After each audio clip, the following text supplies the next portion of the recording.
with a loud voice. He's flying in the midst of heaven. He's saying it with a loud voice. Now, angel number 3, the third angel, is saying it with a loud voice. But the second angel doesn't say that. It says, and another angel followed, saying. Why is there a difference? And it's significant. And I'm not going to tell you what it is. You have to figure it out as we move through the study. It's going to start saying, ding, ding, ding, ding, ding, ding, ding, ding, ding. It's going to start clicking for you. So as we move through it, the first person that catches on, raise your hand, do this. That means, I know it, I know it, I know it. Ask me, okay? So once you figure it out, boys and girls, I want you to reach up and let me know, okay? All right, so let's look at the second angel. That's what we're going to study tonight. And another angel followed, saying, Babylon is fallen, that great city, because she has made all nations drink of the wine of the wrath of her fornication. All right? That's the message. And there is more on this than you would believe. First of all, what is that great city? Anybody care to guess? What is the great city? Rome. Who said that? Okay, it is Rome. That is exactly right. That great city is Rome. Ellen White says in Great Controversy 383, Babylon is further declared to be that great city which reigneth over the kings of the earth. The power that for so many centuries maintained despotic sway over the monarchs of Christendom is Rome. All right? And Rome is the seat of the what? Antichrist, the Pope, the beast power. All right? Now, where else in the Bible, where else in the book of Revelation do we see Babylon mentioned? Anybody care to guess? Daniel, of course. In the book of Revelation, where else do we see it?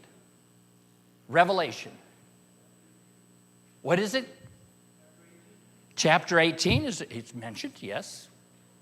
Mentioned in chapter 18, but the primary place is Revelation 17, all right? But it's also mentioned, and you're absolutely right, in chapter 18. Now, I want you guys to answer the questions as we move through it. Even if you're wrong, what happens is it opens your mind and says, well, what is right? And you will remember it longer. And so don't be ashamed if you don't know it, or if you are afraid you might guess wrong and get embarrassed. I'm not going to embarrass you, I don't think. All right, so Revelation 17. All right, so what does it say in Revelation 17:5?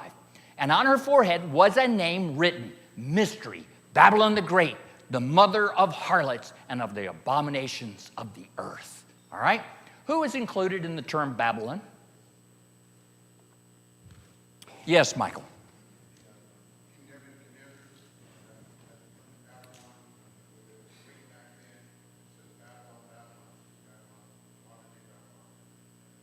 Okay, who's included in the modern day Babylon? Yes, Roger. The ones living in sin? All right. Who? Okay, Protestants, yes, sure.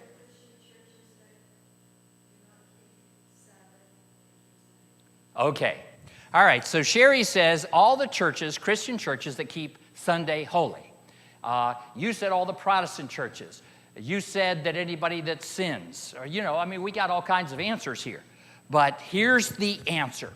All right, so the term Babylon is derived from Babel and signifies confusion. It is employed in Scripture to designate the various forms of false or apostate religion. That's all religions of the world are considered Babylon. All right? If they're not true, which includes Protestant churches that keep Sunday holy. All right? Because it is not a doctrine of Jesus. Does that make sense to you? All right, we'll see that as we move further along.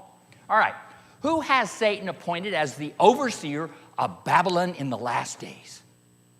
Yes. The Roman Catholic Church. The Pope. Yes. Yep, that's exactly right, the Pope. He is the overseer. All right, when you look at all the world religions, the ecumenical movement, guess who is in the head of all of them? and they talk about one world religion. They have a conference every year, and in that conference, all the world religions get together, and they all bow the knee to the Pope. And is that on Sunday? That's a good question. I don't know. So it actually has a date up there, and it says September 14th and 15th, 2022. Anybody tell me what date that is? That was what that picture is. What day of the week that is? Who knows? All right. So here's the Pope and all of the different religions. He is central to all religions in the world. Now, how can he be central to all the religions? Just because he can move about any way he wants. He can change laws and change his doctrines of his church. In fact, he came out recently saying it's okay for gays to get married and they're still going to heaven. Didn't he say that recently? You know, that's not a traditional Catholic doctrine. Now it's a Catholic doctrine. You can go ahead and have a gay marriage and go to heaven. All right? Now, Babylon is described as a mother of harlots. Who are these harlots? Okay, so who are the harlots that this mother of harlots is? Who are the harlots? Apostate churches. That's exactly right, apostate churches. Babylon is said to be the mother of harlots. By her daughters must be symbolized churches that cling to her doctrines and traditions and follow her example of sacrificing truth. All right? So it's any church that's following her doctrines. So Babylon includes all false religions, and the harlots include all the Christian churches that follow her doctrines. Do you understand? All right? Now, the term Babylon, Ellen White says, means confusion, may be appropriately applied to these bodies, all professing to derive their doctrines from the Bible, yet divided into almost innumerable sects with widely conflicting creeds and theories. Isn't that kind of confusing? How can you have so many different Christian denominations, all of them believing something different? It's because they are Babylon. They are Babel. They are total confusion. All right. Now, look at what it says in Revelation 17:18. And the woman whom you saw is that great city which reigns over the kings of the earth. And then it goes on to say, with whom the kings of the earth committed fornication. All right? So what I want to ask is, who committed fornication with the kings? What is Jesus trying to convey with this thought? What is he trying to convey? Yes. Okay, they turned away from the true God. Okay, so now they have committed fornication with the kings of the earth. What does that mean? What do you think that means? Yes. The nations are working together with the Roman Catholic Church. Correct. That is correct. These churches are committing fornication with the kings of the earth, or the Catholic Church is in these verses, committing fornication with the kings of the earth, which means they're in bed together, pushing people their way. You understand? The church is using politicians to enforce their laws. That's what that means. Has the Catholic Church ever used the political arm any time in history to enforce their doctrines? The Dark Ages. All right? So that's what it is. Now, Babylon is also charged with the sin of unlawful connection with the kings of the earth. It was by departure from the Lord and alliance with the heathen that the Jewish church became a harlot. Now, you remember this. We have no king but Caesar. Remember? And they wanted to set up an earthly government. And they wanted to have a king and to control the whole world. They wanted to be in charge of the whole world. Isn't that the same principle that the Catholic Church had? All right, so it says that the Jewish church became a harlot, and Rome, corrupting herself in like manner by seeking the support of worldly powers, receives a like common condemnation. So here we have the church and the state blended together to enforce the doctrines of the church. And that's what this fornication is all about. Does that make sense to you? All right, now, What does it mean to be fallen? And who is the fallen? Can anybody tell me this? What does it mean to be fallen, and who is fallen? What? Those who aren't following the Bible. Okay. Yeah. The adversary fell from great heights. Anybody else care to guess? Come on, guys. Get your brain out. What? Okay. Debbie? Thinking about the handwriting on the wall and that they were found worthy. Okay. Handwriting on the wall. Roger, what do you say? There's some people that have fallen from grace that were Christians, which can't be redeemed. Okay. All right. You're getting closer. What did you say?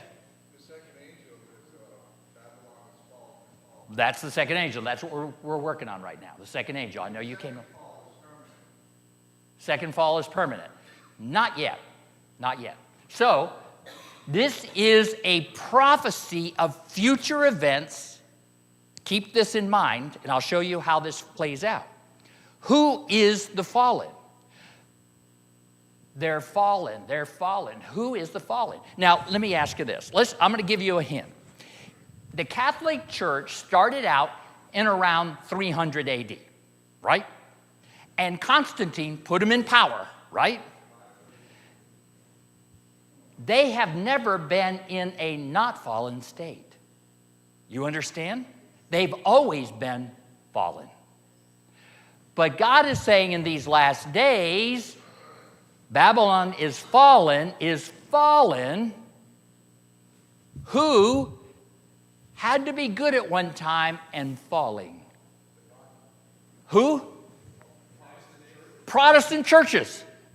That's exactly right. You got it, Michael. Protestant churches at one time, they were protesting Rome. They had a good reason to protest Rome. They brought out wonderful doctrines in the Bible, and they were on fire for God. But they stopped, and then they started rolling back, you understand, and started following the beast along with everybody else. Does that make sense to you?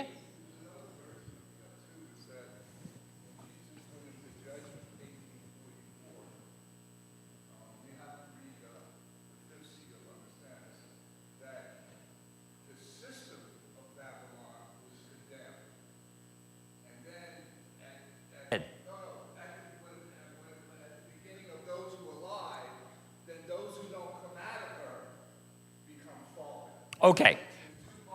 All right. There is two parts to it. You're getting closer to it, but not there yet.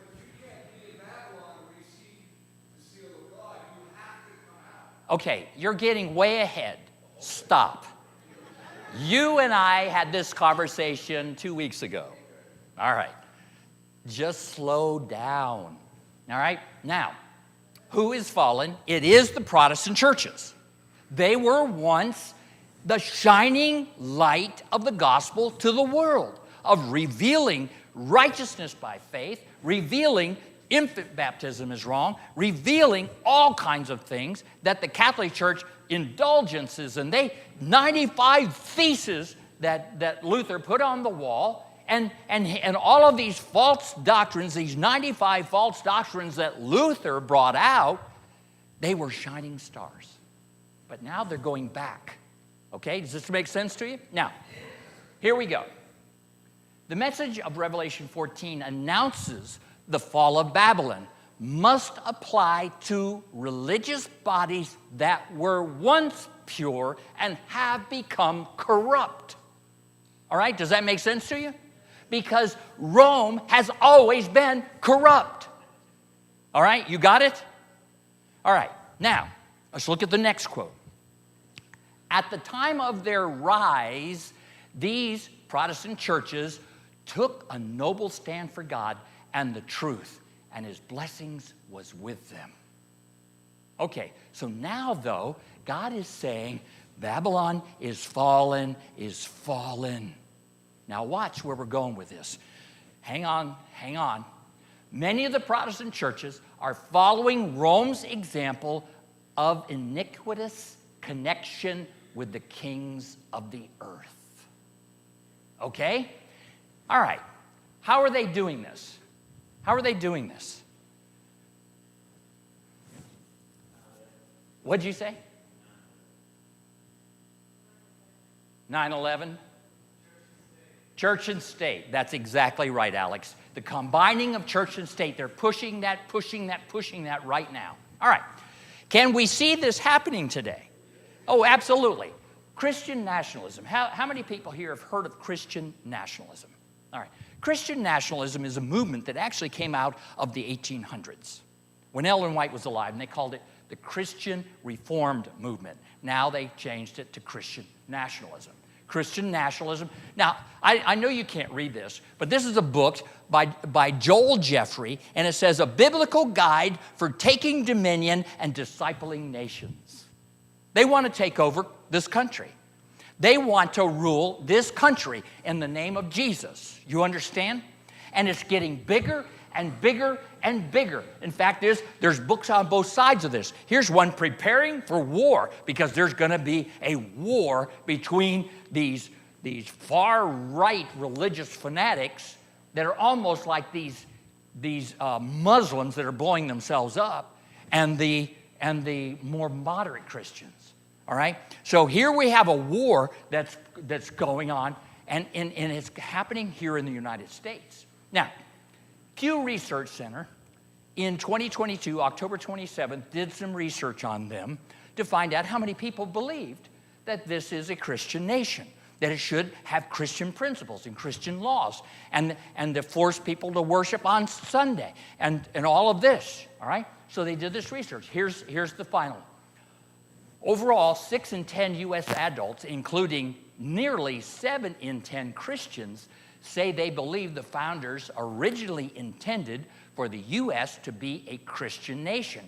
And 45% of U.S. adults, including about 6 in 10 Christians, say they think the country should be a Christian nation.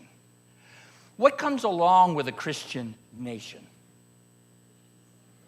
Christian Sunday laws. That's exactly forcing people to worship on Sunday. Yes?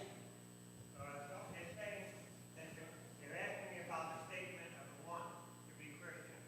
If we move to the United States to get away from different religions and Yes, that's exactly right. Roger said they moved to the United States to get away from that type of religion. And so we did not set up our country like that. We set it up for freedom of all religions, okay? But now they're saying, oh no, it was set up to be a Christian nation. Who is right? All right. Are they correct that the original founders wanted this country to be a Christian nation? No, they're not correct. Not at all, in fact. Now, I want you to see the document called the Treaty of Tripoli in 1797. Now, the Treaty of Tripoli was with a Muslim country. All right. Anybody here ever been in the Marines? Their song of Tripoli is one of their songs, okay? So the Treaty of Tripoli was submitted to the Senate by President John Adams. John Adams wrote his name on the Declaration of Independence, all right? Receiving ratification unanimously from the United States Senate on June the 7th, 1997, and signed by Adams, taking effect as the law of the land, June the 10th, 1797. All right, now what did it say? Here's what it said. Now remember, it was unanimously signed by everyone in the Senate and in the House. So have you ever seen anything unanimously passed by either house? Absolutely not. All right, that meant everybody agreed with this statement? That's amazing. Watch. Here's what he wrote. The government of the United States of America is not, in any sense, founded on the Christian religion. It's not a Christian country. It has Christ-like characteristics, but it's not a Christian nation. In order to be a Christian nation, it has to be like the Muslims who have their Sarai law, or the Hindus who force you to follow their dogma. We don't force anyone in the United States to worship any way. That's their personal prerogative. Yes, Roger. I believe it was 1798 we started putting in God we trust on our money. Actually, it was in 1950 somewhere. 19. Yes, that's exactly right. It gave Christians the freedom to practice their religion any way they wanted. And it gave Hindus and Jews and everybody else the freedom to worship as they please, and even Jews. And that's what our country was all about. They were trying to flee from the persecution of Europe, which was trying to tell them how to worship. All right? Now, how does the Sunday law begin? Does it begin with a law? Now I'm going to throw this one out. It says, if you don't worship on Sunday, we're going to kill you. Does it start out that way? How does it start? It's a good thing for the community. I'm gonna let you have the day off. You don't have to go to church, but I'm gonna let you have the day off. That kind of thing. It's gonna start out little, and it's gonna get bigger and bigger and bigger and bigger. Yes. To help the world. Give everybody a day off. Don't you want a family day? What'd you say? Oh, yeah, it's like you're going to get fired if you don't take the shot. And if you don't go to church on Sunday, you're going to get fired. That's what it's going to ultimately come to. Yes.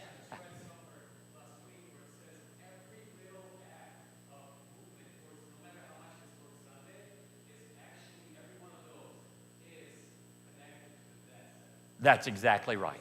That's right. Now, all right. How does it begin? All right. Now, here's a document from the Christian nationalists movement. This document, it says, now, Congress should encourage communal rest. That day would default to Sunday. The default day would be Sunday because there's more people that take Sunday off. Now, I want you to see this. This video is by a Christian nationalist. This is how they want to start the game. All right, watch. Oh, I need volume on this. Got it?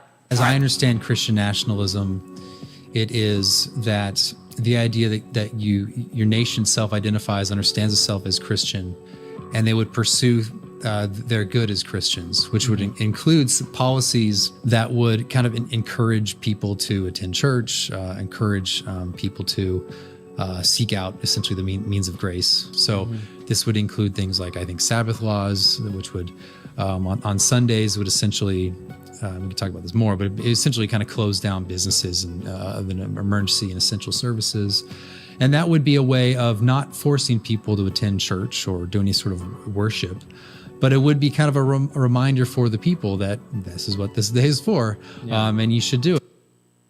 And you should do it. Now, that's how they start. You know, it's just like the COVID shot. You know, we encourage you to go ahead and get out and get some protection, get the COVID shot. Now, if you don't get the COVID shot, you're fired. You understand? It's progressive, progressive, progressive. Yes, Michael.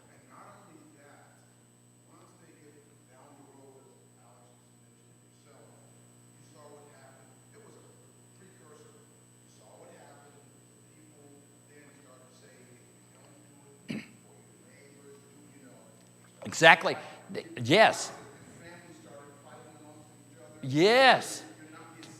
Exactly. Fight among each other, put family against family, and if you had anything other than the government's opinion, you were a bad person. Yes. I don't understand how do they get to that point without saying, okay, it's good to worship, but God has told us what day to worship. He's told us to remember the Sabbath and keep it holy. Now, how do they justify saying Sunday is holy? He brought Sabbath to Sunday. It's the Christian Sabbath. I remember what when I was in business with with 7 different manufacturers, automotive manufacturers. Toyota was the only one, and I call Southeast Toyota, not Toyota, because Southeast Toyota was owned by one man, and he was a Jesuit. And he wanted everybody to open all of their facilities on Sabbath and be closed on Sunday. And I was in this group of 100 service directors running car dealerships, and they singled me out because I was closed on Sabbath. And they said, don't you know you're keeping the Jewish Sabbath? The Christian Sabbath is Sunday. And they raked me over the coals in front of everybody. So they call it the Sabbath, okay? These Jesuits, now a Jesuit is a Catholic trained, he went to Georgetown University, the guy that owns Southeast Toyota. He's dead now and his daughter's taken over. But they want you closed on Sunday, and they want you open every single Saturday. And if you're not, they will really hurt you. So, Ed, quick. Don't they realize that Jesus is not going to be he's not going to share the kingdom with Satan. He's not going to be God on his planet. No. There's only going to be one God on this planet. Of course, and it's going to be the Pope with the devil at his side. Yes. I just want to say, you shouldn't get too worried about this because this is prophecy. Of course. We got to go home. That, you know what? I like that. I like that. You know what it's telling me? It's almost over, and we're almost ready to go home. Are you ready? Are you ready? Or are you ready? You know, that's what it's telling you.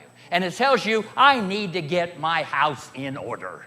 That's what it's telling me. All right, now, why is Christian nationalism gaining ground in the United States?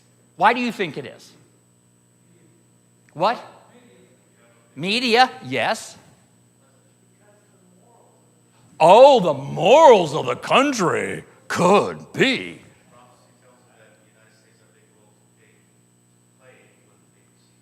Yeah, well, of course. Of course, the United States is going to play a big role. Yes, Alex.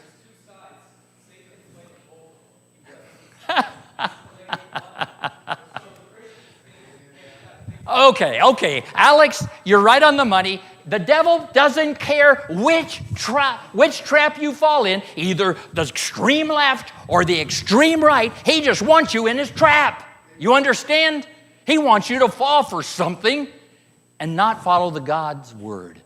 All right, now, watch. All right, why is it gaining ground? It's because people are getting really, really angry. Sensible people are getting angry about all this garbage that's going on right now. Like all this LBGDQIF, whatever all those letters are. Okay, and then the media is sensationalizing, making gay life look so glamorous. All right, is it that glamorous? That's more like it right there. A bunch of ugly people. Now, I had to throw that in there. Let me tell you, in my career of 30 years, I hired 6 girls to work on cars. 6 gay girls to work on cars. They didn't look like that. I can guarantee you. They didn't look like that. They looked like them. I mean, they looked, and their friends that come in looked just as bad. Do you understand? Now, it isn't as glamorous as it appears in the movies. The movies want you to think it's, so wonderful, and the movie stars are doing it, and everybody's doing it. And it disgusts everybody.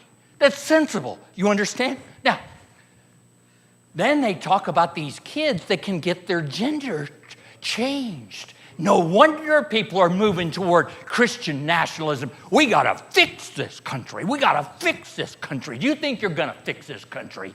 This country is a cesspool, and it's going down and down and down. That's what it's doing. It's because Jesus is coming, and they're going to eventually have to apologize to Sodom and Gomorrah. As in the days of Noah, so shall it be in the coming of the Son of Man.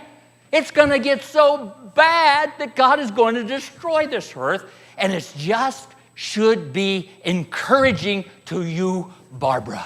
It should be encouraging to you, Alex. It should encourage Bob, because it says we're not going to be here much longer. It's almost over. Jesus prophesied it. Don't let it discourage you. Don't let it say, oh, this country's falling apart. I can't believe it. I'm older than a lot of you in here. Some of you are a lot older than me, or a little. And so you're older than me, and you've seen the deterioration of the United States through the years. And if you've been around long enough, like some of these old fogies, you know this country was really, really nice at one time. Not anymore. Not anymore. And it just means we only have a little time more. All right? Now, abortion is another one of those things. So the pendulum is going back and forth, back and forth. And the left is taking it extremely way over there. And the extreme right is saying, no, no, no, you got to worship God. Keep his Sunday holy. You got to do this. And time is running out. And if you get in either camp, you're going to hell. You're going to hell. Yes, Michael.